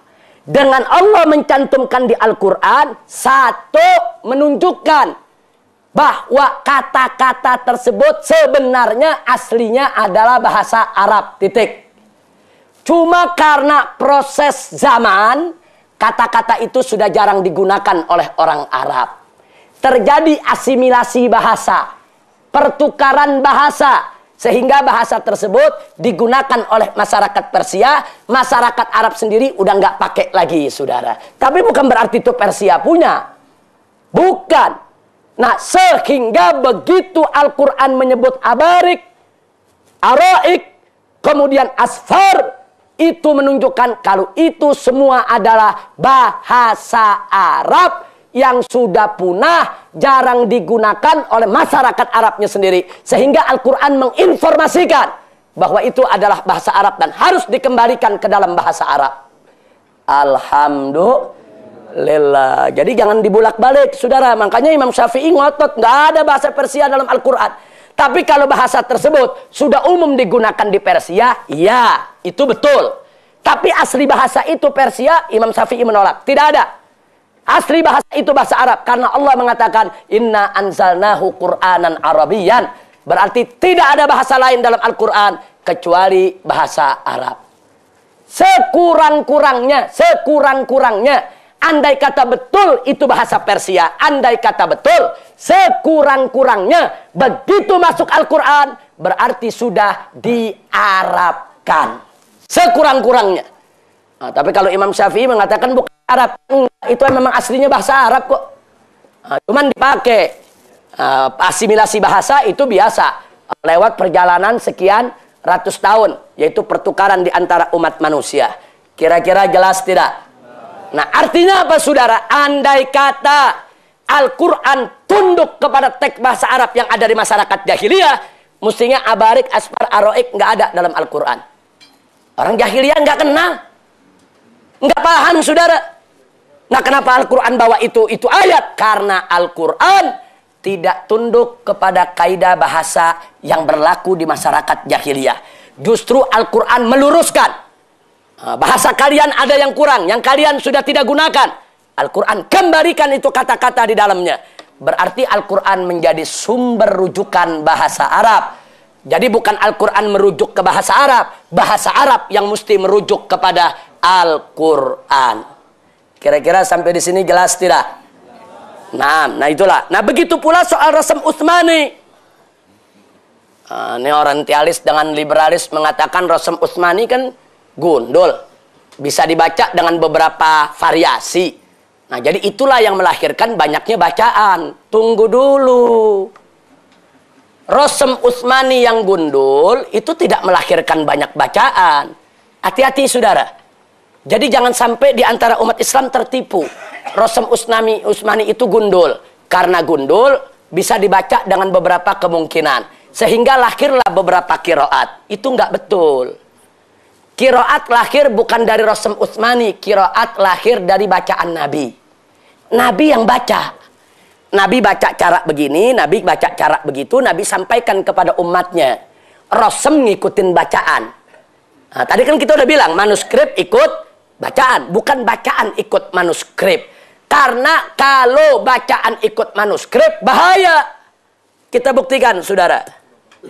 Mari kita lihat. Saya kasih contoh satu saja dalam surat Al-Fatihah. Ini dulu dalam Rasm Utsmani ya tidak ada titiknya. Ini ya mestinya tidak ada titiknya, nun juga tidak ada titiknya. Tapi nggak apa-apa. Perhatikan, ini dalam Rasm Utsmani tertulis begini. Al-Imam Hafiz dan Imam Al-Kisai membaca dengan memanjangkan mim. Maliki yaumiddin. Maliki yaumiddin. Mimnya panjang. Sementara Imam Warsh dan Qalun memendekkan mim. Maliki yaumiddin. Maliki yaumiddin. Pendek. Malik. Yang satu Malik. Dua-duanya bisa dibaca. Nah, apakah bacaan ini karena tulisannya tidak ada harokat? Bukan. Karena kedua bacaan ini datang dari Nabi.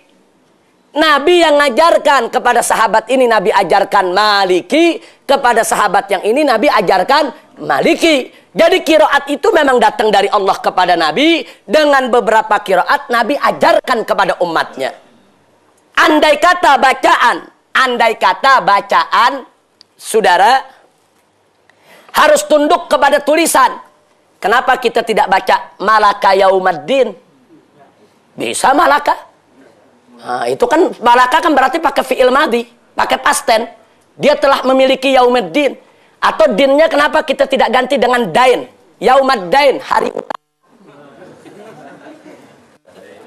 Nah, kenapa kita tidak baca Yaumaddin? Tidak ada imam yang baca Yaumaddain. Tidak ada imam yang baca Malaka Yaumaddin. Tidak ada. Kenapa? Karena bacaan bukan tunduk kepada tulisan. Tulisan ini bersumber dari bacaan Nabi. Karena Nabi cuma baca dua tadi, Maliki dan Maliki, nggak boleh kita rubah atau menambah dengan bacaan yang lain. Kira-kira jelas tidak? Nah, berarti saya mau tanya, kalau begitu, bacaan yang tunduk kepada tulisan atau tulisan yang tunduk kepada bacaan? Tulisan. Tulisan, tunduk, bacaan. Bacaan datangnya dari Nabi. Nabi dapat dari Allah. Nah, makanya di sini hati-hati. Tidak ada seorang imam, seorang sahabat, seorang muslim pun yang membaca malaka atau ad-dain. Ini maaf, ini hanya mesti dibuang. Ad-dain. Nggak ada. Karena tidak ada riwayat dari Nabi kita Muhammad Sallallahu Alaihi Wasallam. Nah, maka itu tadi kita katakan Rasam Utsmani tunduk kepada qiraat, bacaan, bukan sebaliknya. Kira-kira jelas tidak? Iya, mudah-mudahan besok-besok kalau ketemu sepilis bisa jawab ini. Amin ya rabbal alamin. Nah, sekarang bagian keempat. Tadi kan ada 5 kan? Yang keempat, teks Al-Quran adalah teks historis. Ini kata mereka. Artinya, mereka katakan Al-Quran yang diturunkan pada abad ke-7 Masehi terikat kuat dengan realitas dan budaya masa itu. Sekaligus sangat dipengaruhi oleh bahasa yang ada. Sehingga Al-Quran tidak bisa melepaskan diri dari fenomena historis ketika ia diturunkan. Karenanya, teks Al-Quran lahir dari historis tersebut dan hanya merupakan rekaman situasi adat budaya masyarakat abad ke-7, masyarakat Arab abad ke-7. Sehingga Al-Quran ke depan perlu mengadaptasi dengan perkembangan sejarah selanjutnya. Nah, ini sebetulnya kalimat terakhir itu tujuan mereka. Nah, tujuan mereka Al-Quran ini terpengaruh oleh sejarah. Makanya ke depan jangan anti dong dengan perkembangan sejarah. Kemana sejarah itu berkembang, Al-Quran harus ikut perkembangan zamannya. Nastaghfirullahaladzim wa natubu ilaih. Nah, bagaimana cara menjawab ini? Mari kita lihat jawabannya. Taib. Al-Quran bukan teks historis. Sekali lagi, Al-Quran bukan teks historis. Al-Quran adalah transhistoris, yaitu melampaui historisitasnya sendiri. Maksudnya, mari kita lihat. Al-Quran tidak terikat dan tidak dipengaruhi fenomena historis, yaitu realitas budaya dan bahasa masyarakat Arab abad ke-7 Masehi. Buktinya, Al-Quran bukan hanya merekam historis di masa turunnya, tapi juga historis masa lalu di luar wilayah turunnya, dan masa akan datang yang jauh dari jangkauan realitas budaya dan bahasa masyarakat Arab abad ke-7 Masehi. Dan Al-Quran telah membuktikan bahwasanya ia tetap sesuai untuk setiap bangsa, tempat, dan zaman. Maksudnya begini, saudara. Kalau Al-Quran dikatakan teks historis, Al-Quran lahir dari sejarah yang ada. Berarti ruang lingkup bahasan Al-Quran itu hanya bisa bicara sejarah masa lalu dengan yang sedang terjadi. Al-Quran tidak akan mampu bicara yang akan datang. Karena dia terikat dengan sejarah saat itu. Kalau itu buatan manusia. Kalau itu yang karang manusia. Karena manusia nggak tahu apa yang akan terjadi nanti. Tapi karena Al-Quran diturunkan oleh Allah, Al-Quran mampu menceritakan apa yang akan terjadi di masa yang akan datang. Salah satu contoh. Allah berfirman dalam Al-Quran tentang bulan. Wal qamari idzat tasab. Tentang bulan. Nah, yang menarik Allah nyatakan dalam ayat-ayat selanjutnya. Latarkabunna tabaqan an tabaq.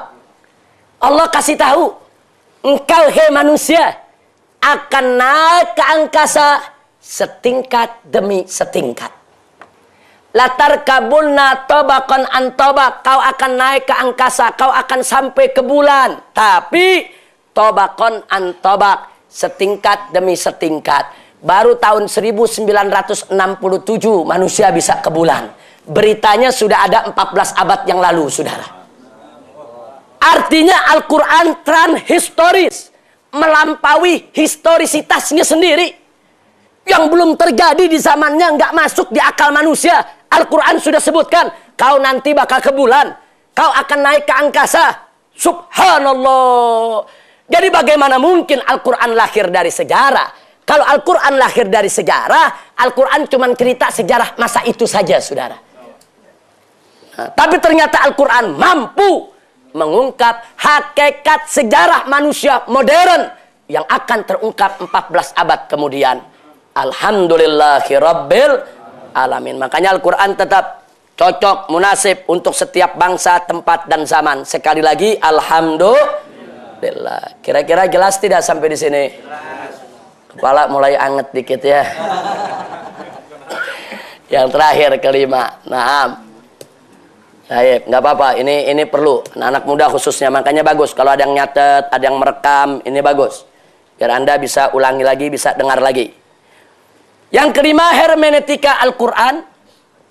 Teks Al-Quran adalah teks manusiawi. Nah, sebetulnya tujuannya kemari itu teori-teori yang tadi itu sebenarnya kamuflase aja. Panjang lebar ngomong, ujung-ujungnya Al-Quran buatan Muhammad. Udah gitu aja maunya mereka. Nah, cuman muter-muter pakai teori. Wah, istilahnya yang serem-serem, relativisme, skeptisisme. Wah, luar biasa itu istilah. Tapi ujung-ujungnya apa? Al-Quran buatan Muhammad. Itu aja ujungnya, saudara. Nah, sekarang mari kita lihat apa yang mereka katakan. Al-Quran sebagai kalam ilahi. Nah, ini hati-hati nih, bahasanya luar biasa di sini. Al-Quran sebagai kalam ilahi mesti mengadaptasi diri dan menjadi kalam manusiawi agar dimengerti manusia. Karena jika Allah bicara dengan bahasa Tuhan, maka manusia sama sekali tidak akan mengerti. Sebab itu saat Al-Quran diturunkan, proses tanzil namanya, itu masih merupakan kalam ilahi dengan bahasa Tuhan. Namun ketika Muhammad menyampaikannya kepada masyarakat Arab dengan pemahamannya terhadap teks, ini disebut proses takwil, proses menerjemahkan, maka Al-Quran sudah berubah menjadi kalam manusiawi dengan bahasa Arab, sehingga Al-Quran menjadi teks manusiawi. Luar biasa. Coba lihat, saudara. Makanya saya nulis begini banyak-banyak istighfar ini. Astagfirullah tiap ngetik, astagfirullah tiap ngetik, astagfirullah. Ya bukan ini, kalian kan menghina Al-Quran, menghina Allah dan Rasulnya. Nah, tapi kalau kita lihat bahasanya akademis, ilmiah, rapi, oh luar biasa. Makanya banyak yang terkecoh. Nah, sekarang kita lihat jawabannya, saudara. Mari kita lihat tafsir Al-Quran. Al-Quran bukan teks manusiawi. Titik. Nah, penjelasannya, Al-Quran bukan buatan Muhammad, tapi makna dan redaksinya datang dari Allah. Nah, untuk menjawab yang tadi, mari kita lihat. Allah subhanahu wa ta'ala menjamin dalam Al-Quran bahwa Al-Quran adalah wahyu Allah yang diturunkan kepada Rasulullah Sallallahu Alaihi Wasallam, bukan buatan manusia. Sebagaimana termaktub dalam surat Al-Haqqah ayat 44 dan 46 dan An-Najm ayat 3 dan 4 yang kita baca di awal pengajian tadi. Allah sudah jamin bahwa ini datang dari Allah, bukan dari Muhammad. Bahkan Nabi tidak menambah, tidak mengurangi sedikit pun juga. Bahkan Allah ancam, kalau coba-coba ditambah dan dikurang, Allah putuskan urat, yaitu daripada tali jantungnya. Nah, jadi Allah udah jamin. Ini kita berpegang kepada Al-Quran. Dan Allah subhanahu wa ta'ala yang menurunkan Al-Quran dalam bahasa Arab. Bukan Nabi yang menerjemahkannya. Sebagaimana termaktub dalam surat Yusuf, Toha, Az-Zumar, Fusilat, Asy-Syura, Az-Zukhruf, di mana Allah menyatakan, Inna anzalnahu Qur'anan Arabiyan. Nah, di sini yang perlu kita garis bawahi, semua bahasa adalah ciptaan Allah subhanahu wa ta'ala. Dan dia, Allah subhanahu wa ta'ala, bebas menentukan bahasa mana saja yang dikehendakinya untuk menjadi bahasa pengantar firmannya agar dimengerti manusia. Saya tanya, Allah menurunkan kitab suci dengan bahasa Ibrani, boleh tidak? Boleh. Ada manusia berhak untuk melarang? Enggak. Enggak ada, saudara. Allah menurunkan Injil dalam bahasa Suryani, boleh tidak? Boleh. Itu hak Allah. Nggak bisa kita mendikte Allah. Nah, sekarang Allah ingin menurunkan Al-Quran dalam bahasa Arab, boleh tidak? Boleh. Itu hak Allah. Andai kata Allah ingin menurunkan Al-Quran dengan bahasa Jawa, boleh tidak? Boleh. Kalau Allah yang mau, saudara. Tapi dari sekian juta bahasa yang dipilih oleh Allah adalah bahasa Arab. Itu hak Allah. Jangan kita ngatur Allah. Allah nggak boleh dong pakai bahasa Arab. Nah, emang kita mau ngatur Allah, saudara? Nggak boleh. Kalau dia katakan bahwa di sana ada bahasa tersendiri, dia mesti buktikan bahasa yang mana. Kalau cuman kira-kira, asumsi, tebak-tebakan, ya jangan ngomong, anak kecil juga bisa tebak-tebakan. Oh mungkin, oh Tuhan itu bahasanya jadu-jadu kali ya. Oh mungkin bahasanya au-au. Nggak bisa. Nggak boleh kita tebak-tebakan saudara. Apa yang kita tidak tahu, uskut, tutup mulut, jangan bicara yang kita tidak paham. Yang jelas bahwa Allah menurunkan firman-Nya dalam bahasa yang Allah pilih, yaitu bahasa Arab. Itu hak Allah. Nah, kira-kira jelas tidak? Nah, jadi jangan tertipu dengan ungkapan-ungkapan seperti tadi. Tidak. Jadi Allah turunkan dari Lauhil Mahfuz ke Baitul Izzah fi sama'id dunya, itu dalam bahasa Arab. Dari Baitul Izzah kepada Nabi dalam bahasa Arab. Nabi menyampaikannya kepada umat manusia juga dalam bahasa Arab. Atas keinginan siapa? Atas keinginan Allah, bukan atas keinginan Nabi. Mana dalilnya? Inna anzalnahu Qur'anan Arabiyan. Kira-kira sampai di sini jelas tidak? Paham semuanya? Jadi kesimpulannya, Al-Quran itu dari manusia atau Allah?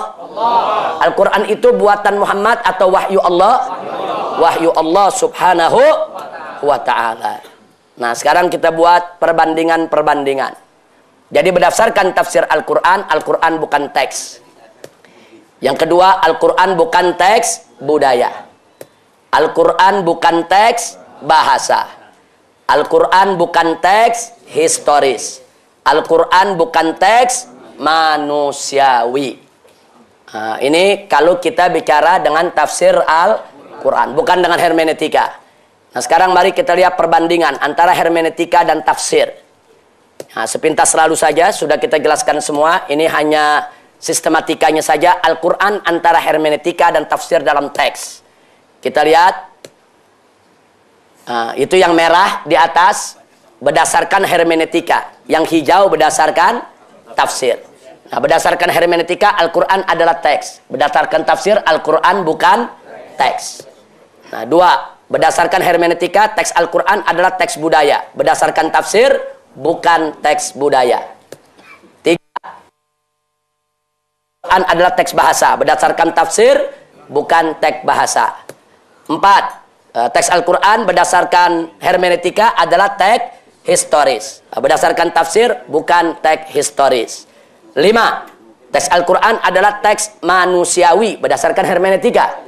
Tapi berdasarkan Al-Quran, bukan teks manusiawi. Kira-kira sampai di sini jelas? Nah, sekarang yang berikutnya, masih ringkasan. Al-Quran, hermeneutika dan tafsir dalam sifat. Nah, ini penting. Hermeneutika bersifat relativisme. Tafsir relatif tidak ada yang mutlak benar. Sedangkan tafsir ada yang qat'i, mutlak benar, dan ada yang zonni, yakin benar. Contoh yang mutlak benar, Qul huwallahu ahad. Katakanlah wahai Muhammad, Allah itu ahad, esa, tunggal, satu, tidak berbilang. Saya tanya, itu kira-kira benar atau mungkin benar? Mutlak benar atau mungkin benar? Mutlak benar. Jadi dari mana mereka mengatakan semua tafsir relatif? Kalau semua tafsir relatif, berarti keesaan Allah juga relatif. Tunggalnya Allah juga relatif. Itu bahaya, rusak akidah. Nah, jadi dalam Al-Quran ada yang qat'i, mutlak benar. Ada yang zonni. Ini sudah saya bahas waktu kita belajar usul dan furu. Taib. Nah, ini nomornya salah. Ini mestinya nomor 1, bukan nomor 2. Nah, kita balik itu. Nah, sekarang yang kedua. Skeptisisme. Ini sifat hermeneutika. Selalu ragu dengan kebenaran Al-Quran. Ragu. Nah, tapi kalau tafsir, yakin bahwa Al-Quran adalah wahyu Allah. Nah, lihat bedanya saudara. Yang satu skeptis, yang satu yakin. Nggak ada itu ragu-ragu saudara. Ketiga, hermeneutika desakralisasi Al-Quran sebagai kitab biasa yang tidak suci. Nah, jadi dia menganggap Al-Quran udah nggak suci, nggak sakral. Nah, tapi kalau berdasarkan tafsir, Al-Quran adalah kitab yang sakral, suci, agung, mulia, dan penuh mukjizat. Titik. Ini nggak perlu diragukan lagi. Kenapa? Karena dari awalnya kita tahu ada yang qat'i. Dari awalnya kita yakin bahwa yang qat'i itu adalah mutlak benar. Yang keempat, berdasarkan hermeneutika, pembebasan Al-Quran dari dogma sehingga siapa saja berhak menafsirkannya. Tapi berdasarkan tafsir, hanya mufassir yang memenuhi syarat yang boleh menafsirkan Al-Quran. Nggak boleh sembarang orang menafsirkan Al-Quran. Nah, yang kelima, siklus hermeneutis yang membuat makna senantiasa berubah. Nah, itu hermeneutika. Nah, tapi kalau yang namanya tafsir Quran, makna Al-Quran statis tidak berubah. Pemahaman mufassir yang terbatas. Kadang-kadang di satu zaman belum dipahami, di zaman lain baru dipahami. Seperti latar kabunna tobakon antobak. Tapi yang berkenaan dengan akidah itu statis, tidak ada perubahan. Dari diturunkan Allah Esa. Apa ada tafsir sekarang Allah tidak Esa lagi? Nggak ada. Tetap statis. Nah, taib. Nah, kalau setelah itu saudara, akhirnya saya himbau semua. Waspada terhadap mega proyek Spilis dan Asia Foundation di Indonesia. Yang mana mereka sedang menggarap tafsir Al-Quran edisi kritis. Kalau ini sampai mereka terbitkan, maka ini akan menjadi musibah buat kita dan ini tantangan buat kita untuk melawan mereka. Ini akan buhara. Nah, saya ingatkan dari sekarang, ini tantangan. Entah kita ngalami atau mungkin anak cucu kita yang akan mengalaminya. Wallahu a'lam. Nah, kemudian waspada terhadap tokoh-tokoh Spilis. Kalau Anda beli buku, tolong waspada. Nah, sejumlah diantaranya berasal dari Mesir. Seperti Rifa'ah At-Tahtawi. Nah, kalau Anda mendengar nama ini, kitab nggak usah dibeli. Ini tokoh Spilis. Hati-hati, ini termasuk yang menggunakan hermeneutika. Jadi orang Islam yang pertama kali ikut menggunakan hermeneutika, ini orangnya. Dari Mesir. Kemudian yang kedua, Qasim Amin. Ya, ini juga dari Mesir. Kemudian ada Ali Abdul Razik. Ini juga dari Mesir. Kemudian ada Faruk Faudah. Ini juga ini dari Mesir semua. Hasan Hanafi. Nah, ini juga tokoh-tokoh Spilis. Kemudian Abid Al-Jabiri. Kemudian masih ada Toha Hussein. Nah, kemudian masih ada Nawal As-Sa'dawi. Dan masih ada lagi Nasr Hamid Abu Zaid. Ini kemarin diundang ke Indonesia. Nah, ini diundang ke Indonesia buat seminar yang mengadakan tokoh-tokoh liberal. Oh, luar biasa. Ini dianggap nabinya kaum liberal. Oh, luar biasa. Apa yang keluar dari dia udah dianggap wahyu, saudara. Taib, masih ada lagi Muhammad Sahrur. Nah, ini juga yang punya proyek hermeneutika. Berikutnya adalah Muhammad Arkon. Ini semua tokoh-tokoh Mesir, tolong. Kalau Anda dapat bukunya, nggak usah dibeli, nggak usah dibaca. Kalau Anda tidak paham, jangan lihat, oh ini orang Arab yang bikin orang Mesir main beli. Hati-hati. Nah, sementara kalau yang dari India, Pakistan, ada Ahmad Khan. Nah, ini juga waspada. Dan masih ada Fazlur Rahman. Nah, ini Fazlur Rahman ini yang sangat dibanggakan oleh kaum liberal Indonesia. Sementara di Indonesia ada Harun Nasution, ini sudah wafat. Kemudian ada Gus Dur, ini juga sudah wafat. Kemudian ada Nurkholis Majid, ini juga sudah wafat. Kemudian ada Dawam Raharjo. Nah, ini mantan ketua Muhammadiyah yang membela Ahmadiyah habis-habisan. Kenapa? Karena dia termasuk punya pemikiran seperti tadi, relativisme. Yaitu meragukan tentang kebenaran. Kemudian masih ada Johan Effendi. Ini yang kemarin hadir di Mahkamah Konstitusi menjadi saksi ahli untuk membela Ahmadiyah. Masih ada Lutfi Syaukani. Ini yang kemarin di Mahkamah Konstitusi mengatakan Muhammad sama dengan Lia Eden. Kemudian Ulil Absar Abdallah. Ini pernah menulis di Kompas beberapa tahun lalu. Mereka mengatakan sosok Muhammad itu adalah sosok manusia biasa yang harus kita kritisi. Jangan anggap Muhammad itu serba tidak punya salah. Tapi kita harus berani untuk mengkritik kesalahan-kesalahan Muhammad. Nah, jadi jangan kaget. Kalau Al-Quran aja mereka berani protes, Allah aja mereka berani protes, apalagi Nabi, saudara, yang dianggap manusia oleh dia. Nah, kemudian masih ada Sumanto Qurtubi. Nah, ini yang mengarang kita buku Lubang Hitam Agama. Dia mengatakan di situ bahwa kepahlawanan Muhammad di dalam kitab-kitab sejarah itu sama dengan cerita James Bond 007. Oh, luar biasa ini, saudara. Galil adab ini. Nah, terus dia katakan Al-Quran itu, kata dia, itu hanya merupakan hasil konspirasi antara Jibril, Muhammad, dan kaum Quraisy untuk kepentingan masyarakat Quraisy. Bahkan dia katakan untuk memperbudak umat manusia kepada kepentingan bangsa Quraisy. Ini bukan fitnah. Dia karang bukunya. Dan bukunya kita punya, saudara. Nah, makanya tolong hati-hati dengan tokoh-tokoh Spilis ini. Hati-hati, jangan sembarangan beli.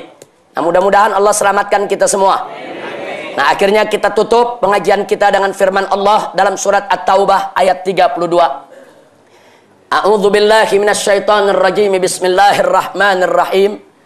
Yuriduna an yutfi'u nurallah biafwahihim wa ya'ballahu illa ayyutimma nurahu walau karihal kafirun.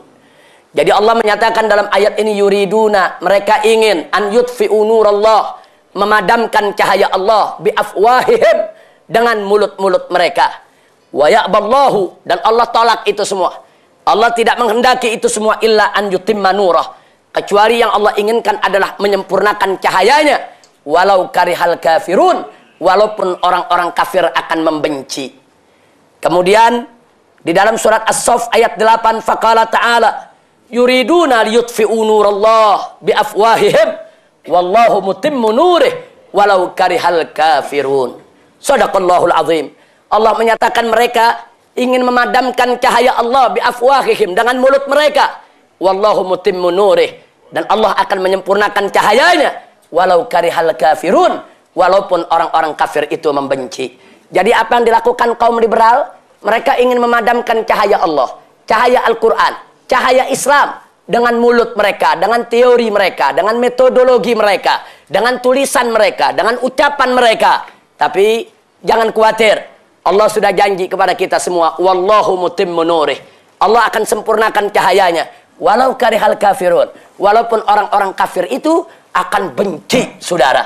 Nah, jadi ini jaminan dari Allah. Yuk, mari sama-sama kita menjadi pembela-pembela Allah, yaitu yang memenangkan agamanya. Allah berfirman dalam ayat yang lain, ya ayyuhalladzina amanu kunu ansarallah. Hei orang-orang yang beriman, jadilah kamu sebagai pembela-pembela Allah. Allah itu tidak butuh dibela. Tapi kenapa kita disuruh menjadi pembela Allah? Menurut ahli tafsir, yang dimaksud membela Allah, membela ajarannya, membela agamanya, membela kitab sucinya, membela nabinya, membela daripada agamanya, daripada orang-orang yang ingin menghancurkannya. Mudah-mudahan kita termasuk Ansarullah.